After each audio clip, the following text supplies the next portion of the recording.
Hey, Todd Vinson here. Excited about this next conversation with my brother Heady Coleman. Ep.19, we're going to talk about the ripple effect and how we can have impact on our circles of influence. So, Heady, how you doing this afternoon? I'm doing great. I'm doing great. Cannot complain. I'm glad to be on. It's an honor. It's cool to always be able to have a conversation with somebody who has authored a book. So one day Well, I'll get there.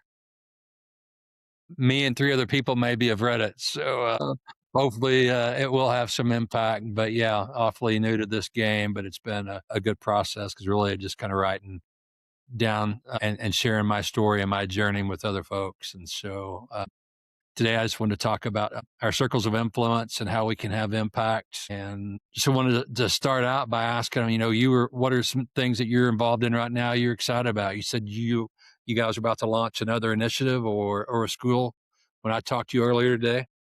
Yeah. Oh, yeah. So that is my father lives in Florida Okay. and he's an entrepreneur, a big thinker, big visionary. And then he pulls me in on these projects, and one of them is he wants to start a school, and so we're in the process of doing that. And this summer, we're doing a writing program in Orlando, and so we were kind of following up on that. And we have a roundtable that's going to happen next Tuesday with some educators, just again starting this process of at some point starting a school, and we're just trying to figure out what all that looks like. So it's been a So is this a journey and church school, Christian school? Kind of what's the format for it? yep. So that's similar. That's what we're really trying to think through Okay. of as far as where we're gonna land on that. We know we just want to, at the end of the day, help individuals become who God has called them to be. And we understand that through schools, you get to touch the whole family, you get to invest in the students. And I think for us, that's the big picture. But you got to figure out some of those things: charter, private, all the things. And so, it's again, I just get to be there because of who I'm related to, and so and they make me feel good. They make me feel like I'm adding value. Well, So you do add value because you're gonna challenge them on some questions and help them on the process. And you do know what your lane and what your strengths are. So right, and that's that's exactly exciting. right. Yeah, Uh, that's it's always exciting to be invited to the table. And so, yeah, what do I have to offer? What experience or insight do I have? And so, if we do that out of a sense of security and our identity, then sometimes we don't have to work too hard or feel like we need to try too hard to impress anybody. But I mean, so many times we can exhaust ourselves trying to have some influence on people in a situation that are maybe outside our circles of influence, and we overlook the people that are right in front of us. So when someone that shares a family tie like that asks or invites you to contribute or give some insight, that's exciting. yeah. No, it really is, and I think, like you said, I think just knowing who you are and what you can bring to the table, and don't try to act like I can bring any more. And I think people appreciate that Yeah. about individuals when you come to the table like that. And so that's what I try to work really hard at. Some of it too is my parents are older, and so somebody has to be at the table that's probably going to end up having it could end up falling all on me if something goes for but another thing that I've learned, Todd, in this is my dad is 71, Mhm. 72. And we just I mean, this has been something on his heart for a long time, but it's just now where it's starting to get some legs to it, and he's 72 and, like, Still having still dreams, still has yeah, vision, still still having has some dreams, still things that having gets him up in the yeah, morning. yeah, yeah, so I'm all for that. I'm all for that. How does that rub off on you? Yeah, I'm guessing you're probably a couple of decades behind him. How does that influence you in this season of life for you on things that you're passionate about? Yeah, for me, I think the big piece of that, even when they brought me to the table originally, I wanted to make sure, like, I'm I don't wanna just be doing something. I wanted to make sure that we were about people. My number one goal in life is to, one, share the gospel and then disciple people. And I feel like my calling has been to outreach, and that's just really giving opportunity to people to know Jesus Christ as Lord Savior through acts of kindness. And I Yeah. think I just try to do little simple things that gives the Holy Spirit his way to be able to speak into people's hearts. And so that's always been my main objective in life since Well, and that I feel like starts I in your had the family. calling. I mean, that starts with you and it starts in your inner Yeah, circle. And I see you and I cross paths in a lot of different circles. And it's yeah. the creative community in the Oklahoma City metro. It's business, it's nonprofit, it's church. And so it's exciting when I get some time with you because we're just doing that in, where God's planted us. And so it comes across real and authentic because you're just being you. And you couldn't do those things if you hadn't experienced that peace and understand your true identity yourself. Like the phrase goes, you can't give away what you don't possess. That's good. I like that. So you do a thing, the red balloons. Tell me how that one for folks who don't know you and don't know what that is. Tell me what it is and how it got started. Yeah, so again, 1998, I felt like I was called into ministry. I thought I was gonna be a pulpit preacher. I thought I was gonna be a pastor, and I went out and bought a whole bunch of suits from Goodwill so I could show up in that pulpit and look the par or whatever. Sometimes it's just about Yeah. showing up looking right. Yeah. And I remember a little bit out of that. One day I was running down Northwest Expressway jogging, and I just felt God stop me and just kind of say, "That's not what I called you to." And I was like, Mm, "What?" Because for me, that's really all I knew what ministry kind of looked like was based on my grandfather, who was our pastor, and I grew up in this home with him. okay.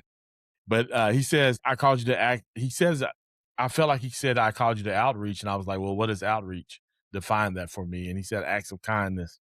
Mm, And in that moment, ever since then, I've just been trying to find little ways that I can show up into people's lives. And what he said to me was, out of that, when people are laying down at night, the Holy Spirit will speak to them and be able to say, "Do you know why X happened to you today?" mm, And that's that. From that point on, I just been looking for different little ways within my ability and talents to encourage people and to show this kindness. And I don't know the exact moment, but I remember one time I just like, I'm gonna go get a whole bunch of red balloons and I'm gonna call some people up here in Guthrie, America. We're just gonna show up with these red balloons because for me, the red balloon represents, hey, you've been seen and loved. mm. You are seen and you are loved. And that's what that red balloon stands for. And so ever since then, it's probably been about 10 years now. I just been showing up, and now I don't. My children do it, and they show up. We're now shipping them to people's houses. We letting people submit people, and we ship them, and we do it based on a donation. Those people make a donation to Men of Jesus, which is a nonprofit that I'm a part of, and it supports Okay. our after school programs. And so now we've added that to it. But for the most part, we let people tell us who they want us to show up for. It's just a red balloon. It's literally just a red balloon. Now it has "Go In" on it, and we have a stick that Uh-huh. goes with it. I don't have one near me, but there's a stick that goes with it, and then there's a base.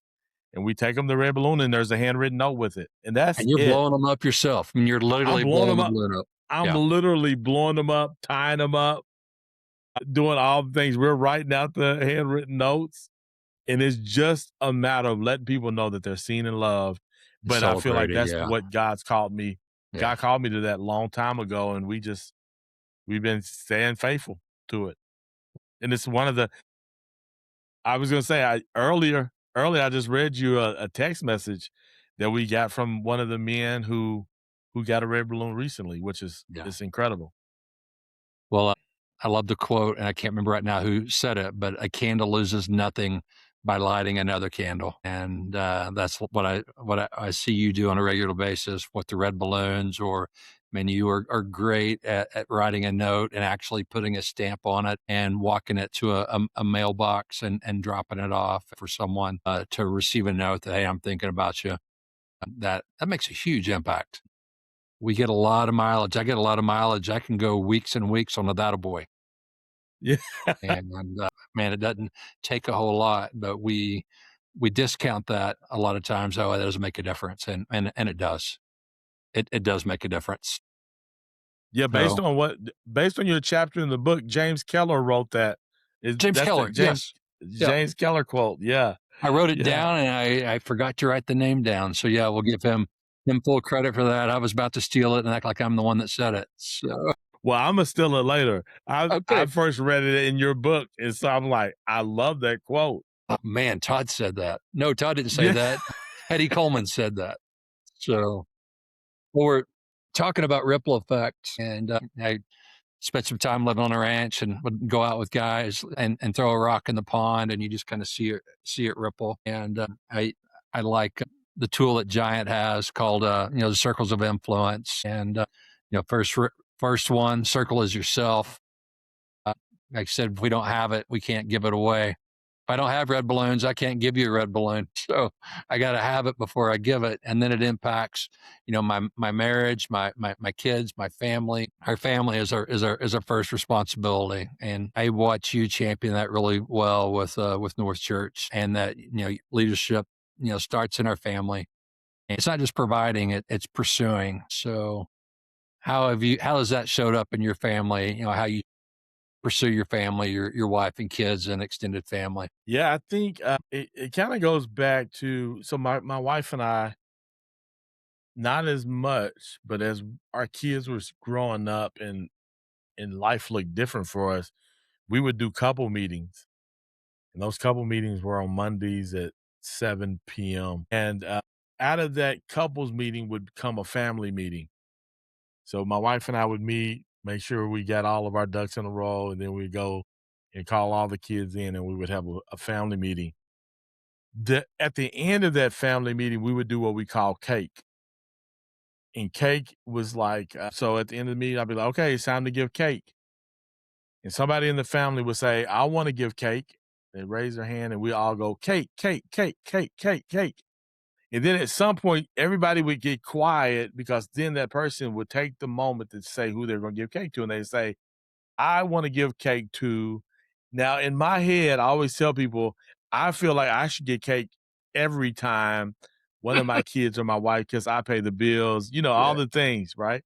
There's a But dad they tax, right? is yeah, yeah. But they would give cake to different people. One of us would give cake to the other. And when I think about my family, I think the intentionality is when we just talked about the red balloon, that giving cake to help us see one another and give those attaboys, which it did do something for the week to know that, like, sister saw me, brother saw me, mom, dad saw me doing XYZ, Yeah. which was just great. But I think it was those kind of moments.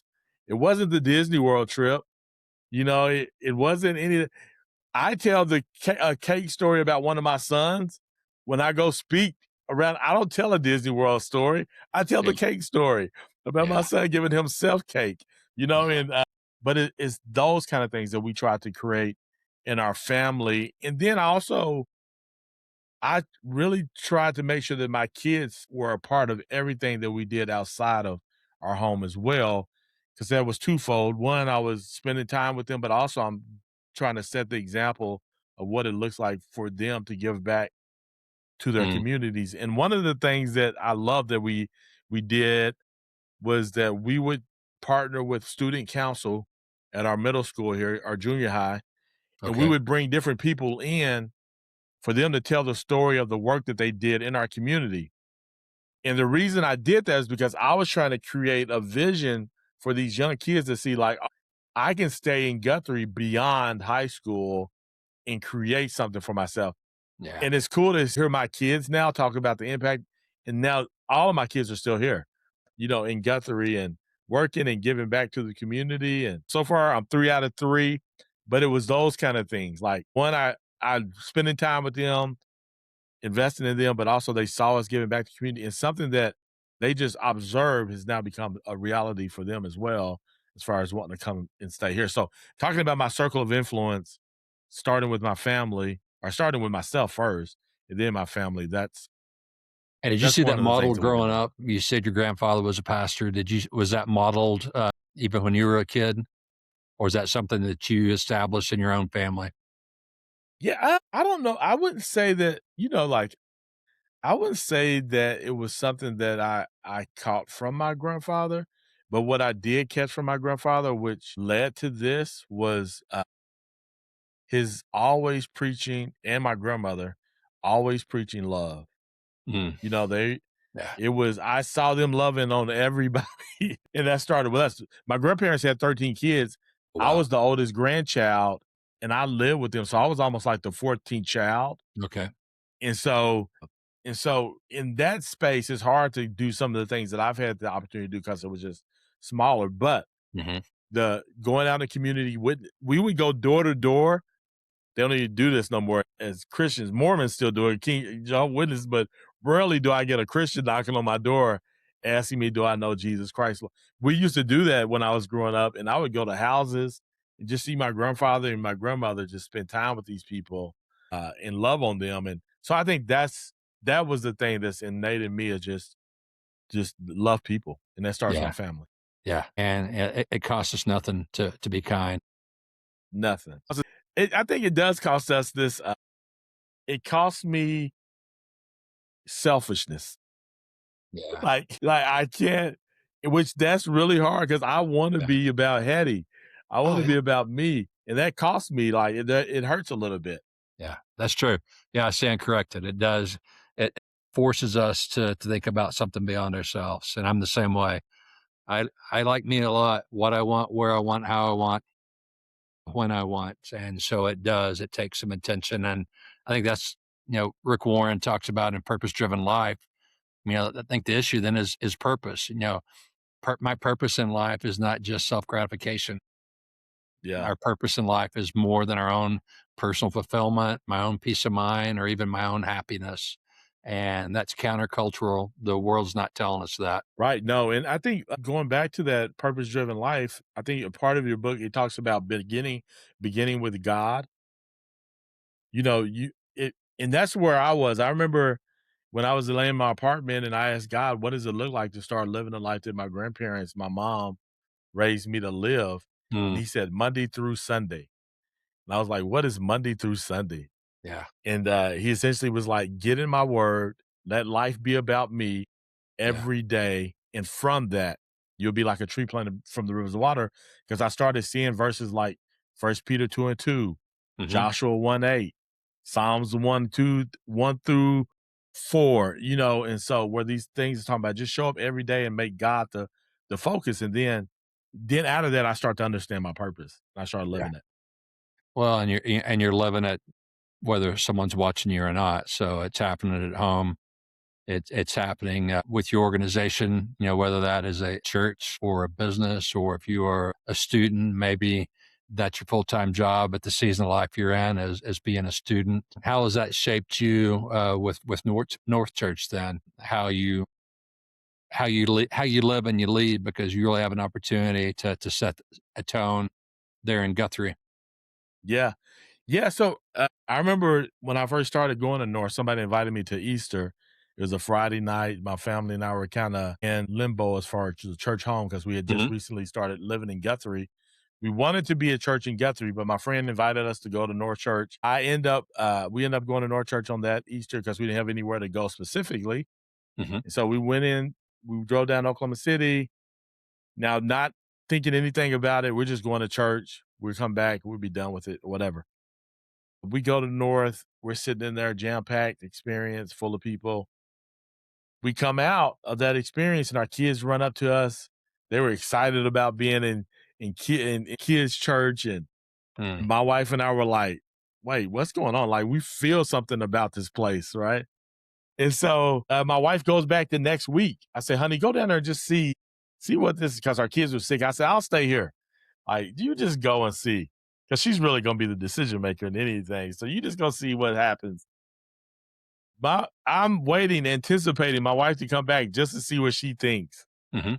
I walk outside to meet her. I see the car pull up. I walk outside and I get close to the car. She's getting out.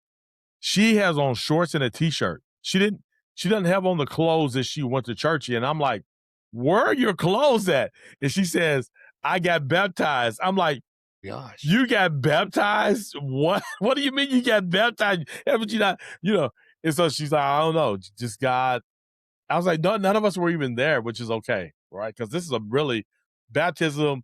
I always tell people, get baptized by like this family and all that. I get that, but at the same time, this is a thing between you and God. So she Yeah. gets baptized, and I'm like, I guess we're going to North. So we start going to North and down. Even though we want to be together, we felt like, okay, God is doing something. So we start going to North, and then at some point, they started asking me to go to lunch. The staff did, and so I started going to lunch with them, and I'm like, something. What is no? Why are they asking me to go to lunch? And then at some point, they asked me, had I ever thought about working for a church? And I said, I've always worked for a church. Like in Yeah, my mind, I still have those yeah, suits. yeah. I said, I'm I've ready. always. What do you mean? Have Put I? me in, But coach. I've never been on staff. Like I'm getting paid to do this. No, I've never done that.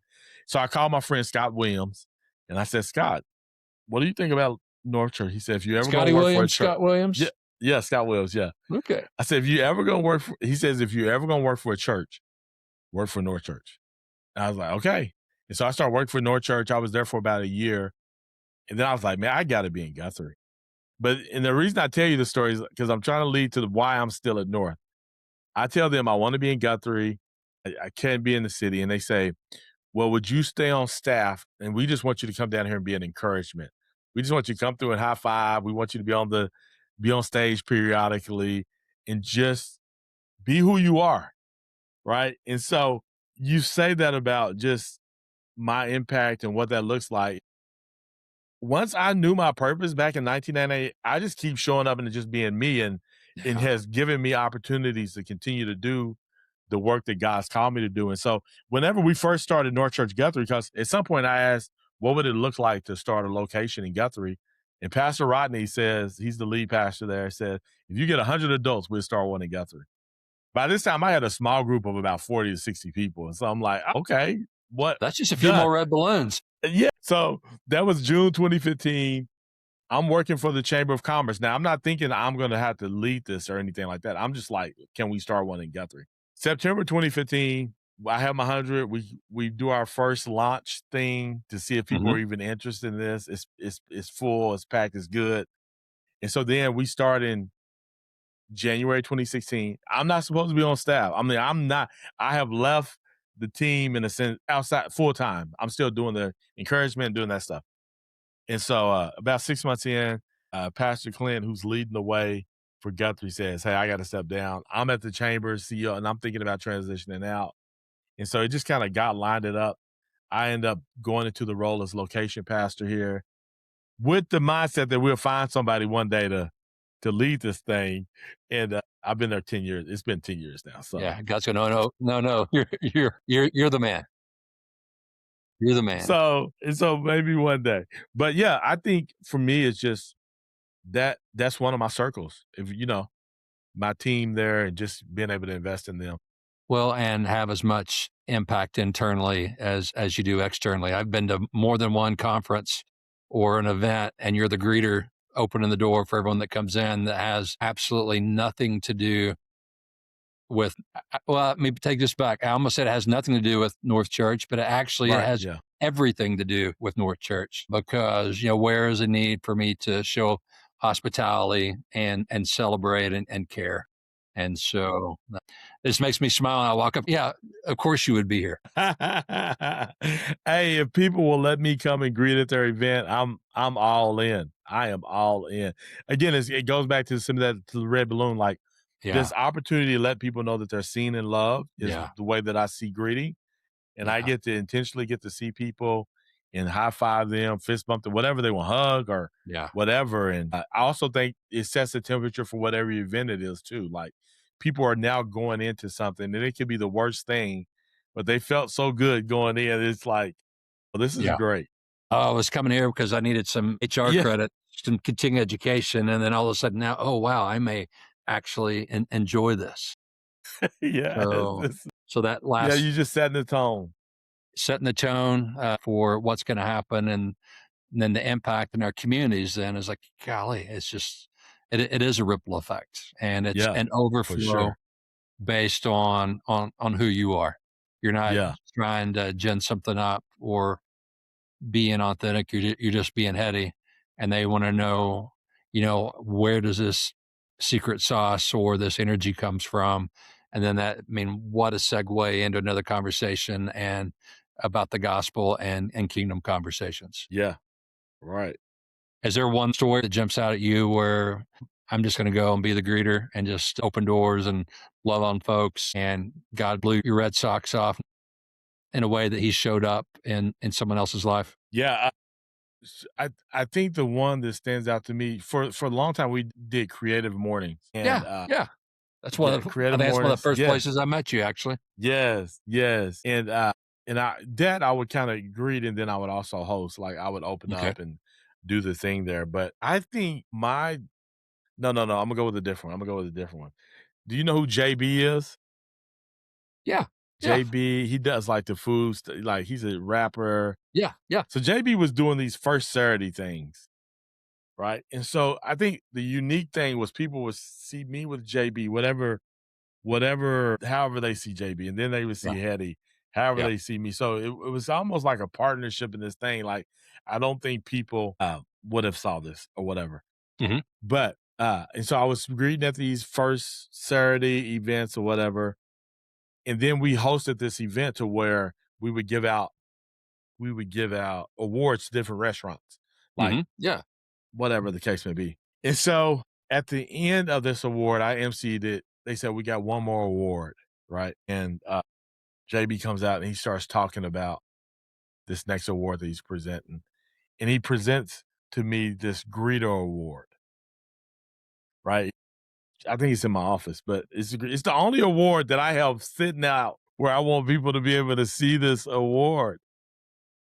But what that meant to me was JB, this guy, thought enough of how I had positioned my life to be this greeter to just come serve him on these Saturdays mhm, to give me that. yeah, And to me, that's probably spoke the most ever because I know that JB made that award because of the impact that was made on his life from me showing up on those Saturdays. Because there was no need for that award. yeah, yeah. This is for a restaurant. This is for but he gave me this award and it just spoke to him and whoever else he sat around with, and they came up with that thing, spoke to what God had been doing and how he used me in that season of life. Man, being available and showing up. I've Yeah. gotten a lot of jobs early on in life just because I was available and I showed up. That's right. Was not That's the most right. qualified, but I showed up. That's So, right. So I used to do these event called We Tell Stories. This is where I realized the impact of greeting too. Cause at We Tell Stories, this is many years ago, we did them at Java Dave's down yeah, on 10th Street, and it would be packed around the line. They did a news thing on us and all the things. But when we would do a survey of what made these events great, we would ask people, and they would always talk about how we made them feel when they came in. Cause I would go outside, I would greet people, I walk down the thing, the line or whatever. But that was when I first started realizing, like, oh my goodness, this is really something that makes a difference in people's lives. But that was the same time I started getting the opportunity to teach these classes for Oklahoma Human Services. okay. And I saw myself lined up with people who had these degrees, masters and doctors. And it's like, I didn't have any of that. I ended up there just because I was greeting people at an Yeah, event and yeah. they saw something in me that they wanted at their events, Well, and had and just so as much influence and impact as any set of letters behind your name yeah, because you are invested and engaged in those circles, in those communities. right, right, right. And so it's just really the purpose thing. It's about I love where you talking about begin with God and I wrote down when I was writing the books like this the power of delighting yourself in God and He'll give you the desires of your heart. Yeah. It's amazing what that looks like now that my desires have completely changed since I started to delight myself in Him. And it Mm. is about this influence. It's about these different levels of influence, these circles, and it's really about Him at the end of the day. My purpose has changed. How has it changed, and what are some of your dreams and desires now as opposed early on as a young man? Yeah, as a young man, I mean, for me, really was trying to make my dad happy. Mm. starting out early. Like, I went to college in Bethune-Cookman in Florida because of Okay. my dad. I was majoring in accounting, when I first went to college. I had no business majoring in accounting, but it I was took because accounting of my twice, it finally was passed it. because of my dad. Well, at some point, I changed to where I didn't have to take any math. I was like, "What degree on here is I don't have to take any math? I don't wanna do any." But, I was really chasing this. I wanted to be like my dad. I wanted to be this businessman, and my dad was an attorney. He got his master's in business and just trying to chase those things, and that's what it Mhm. was based off of until I Your had father's my encounter approval? with Jesus. Yeah. Yeah, yeah, my father's approval. And it was, when I turned 21, it was around 21, my dad ends up going to prison. He gets out of prison, and I called my dad to let him know because my dad wasn't there when I was born. I didn't meet my dad till I was 10. Okay. And God told me around 22, 23, somewhere in there, like, if I didn't address this thing inside of me called forgiveness, he was not gonna be able to use me in the way that he called me to be Mm. used. And I remember calling my dad, and I just recently told this story last week at church when I was preaching. I called my dad, and I told my dad that God had been doing something in me, and I wanted him to know that I forgive him. And my dad said something to me that changed my life forever when he said, "Son, I just wanna let you know what you just did will allow for you to be the most successful you would have ever been in your life because of the decision you just made on Mm. the inside of you." And Wow. that freed me. Like, at that point, it wasn't about money. My life wasn't about money. It wasn't about anything else. It was just about doing God's will and finding ways to do that. And so that just changed my life when my dad told me that. But he didn't know what he was doing, and I didn't know that's what that call was really about, Yeah. you know. And so Well, it was so super impactful. so how does that influence things you get excited about now in this season of life? Yeah, now I think, I work for a nonprofit called Men of Jesus. My dad started it in Okay. 2003, small nonprofit. And so he sent me an email about 2 years ago. Again, going back to my dad, invite me to the table to do something. Mhm. He sends me an email 2 years ago. It's like, and the subject line was executive director of Men of Jesus. I opened the email. He's like, "Hey, would you be the executive director for Men of Jesus?" And I was like, yeah, I thought about it. I was like, this may be something that God's leading me to because he had been dealing with me about investing in young men anyway. Right.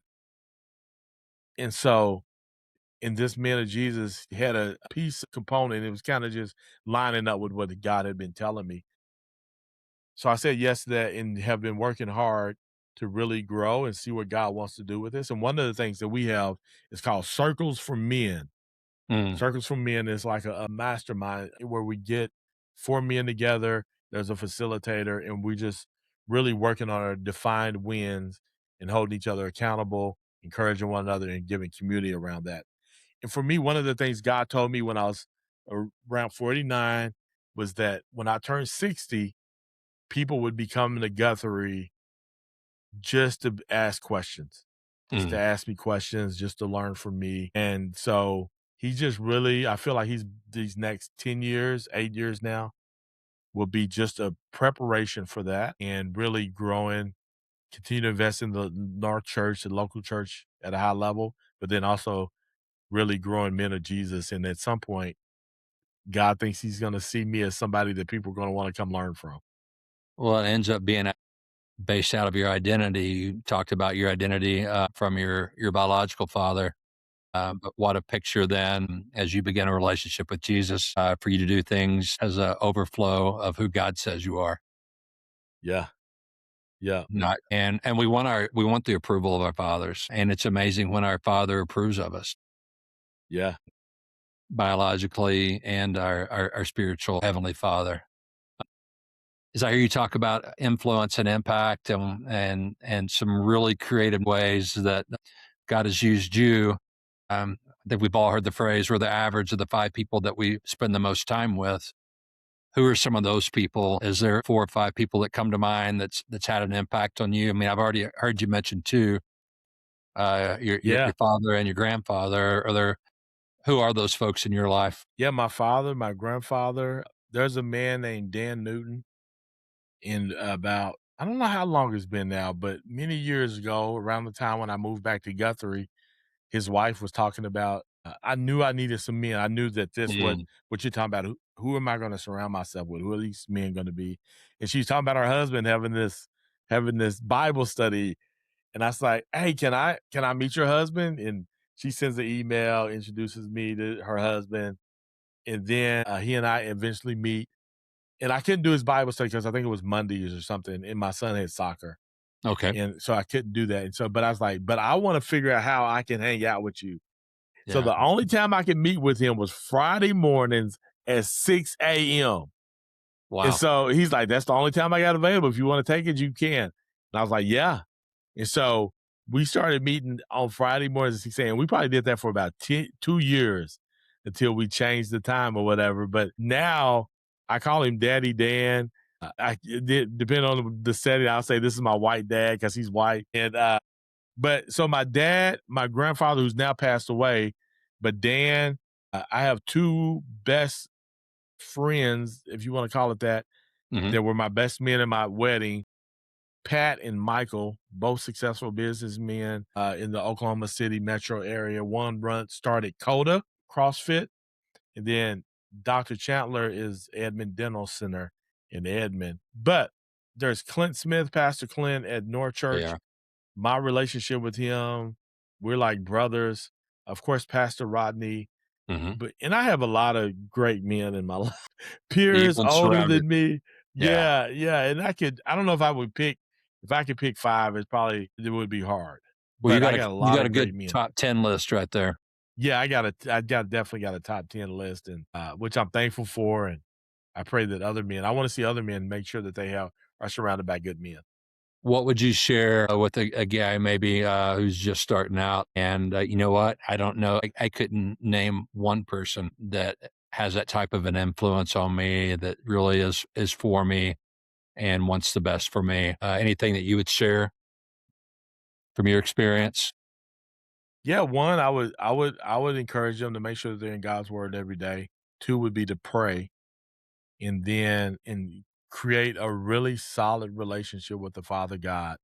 And then out of that, just start asking God to point him to men that he potentially could connect with.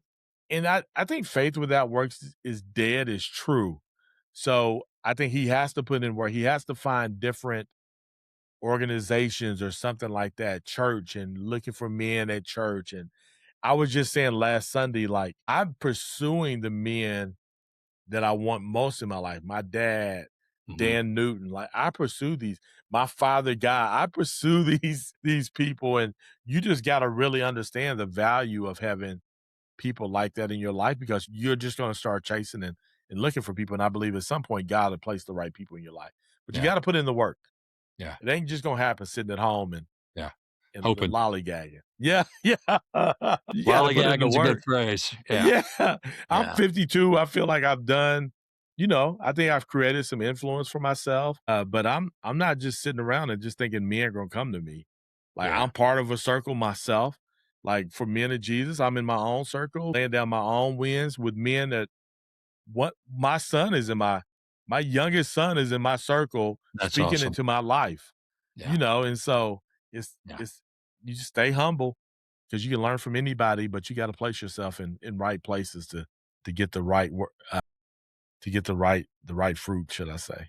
Well, I can't remember which coach said it, but he said, the more shots I take, the luckier I get. And so Yeah, if we're putting in the work and doing the reps, but it's those things are a byproduct of our identity, and it ends up happening out of overflow, not just working hard enough on our own efforts. We were created for community. We need to be around other men, and over a period of time, then you do see the impact from your own life in your circles. And if I'm healthy, I'm a lot more apt to have a healthy marriage, to parent from a healthy position, to be in healthy relationships in my work and in my neighborhood and in my community. So it's slow and steady wins the day, but it does have to happen with intention. And if I surround myself by some other man, the ripple effect of that is going to be in my favor. yeah, And yeah. I have a list of really simple things that I try to do every day. And I Yeah. say, if I do these, write a handwritten note. I got to send somebody a handwritten note, just one person. But if I do those, what I've learned is if I just do those things every day, it is amazing what God has done with just doing those things. Yeah. Hold on. I'm gonna read it out. I All gotta right. write one page in my journal, Okay. walk 10 minutes, look at my to-do list, look over my calendar, read 2 pages of a book, 2 minutes silent time with God, Bible reading, share a verse with my family, 10 push-ups, 10 air squats, drink water, one handwritten note, and pray for 5 minutes. Wow. Every day. Those are my if I don't do nothing else, I gotta do those 10 things. Those are And your those things non-negotiables. are Yeah. non-negotiables. And the reason that handwritten note talking about circle of community, thinking about your community, I'd send those notes based on my calendar oftentimes. Mhm. I cannot tell you how many times I walked in somebody's office and they had one of my handwritten notes on the wall. They kept it. Not everybody's gonna be Craig Rochelle.